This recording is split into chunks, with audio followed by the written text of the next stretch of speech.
កាយគ្រប់នឹងជំរាបសួរដល់ពុកម៉ែបងប្អូនអស់បាទថ្ងៃនេះខ្ញុំបាទបង្ហាញពីប្រភេទម៉ាស៊ីនពូអស់ប្រភេទនេះគឺយើងប្រើដោយម៉ាស៊ីន24សេះសៀងហៃបាទប្រភេទនេះប្រភេទខ្នាតធំពុកម៉ែបងប្អូនប្រភេទខ្នាតធំប្រភេទនេះគឺយើងតម្រូវពូអស់ព្រៃបាទធំបាទពុកម៉ែបងប្អូនមកបជាចាំមើលជាបាទអត់មានអស់ទេបាទសាកអស់ទូចមុំទេបាទពុកម៉ែបងប្អូនដោយតែយើងអត់មានអស់យើងអត់មានអស់សាកយើងសាកទូចមុំបាទ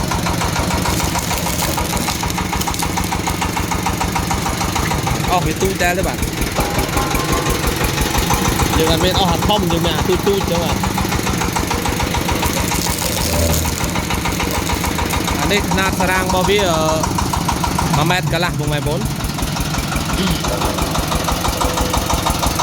អានេះគឺលឿនល្អបាទម៉ាស៊ីនវា25សេះបងប្អូន25សេះ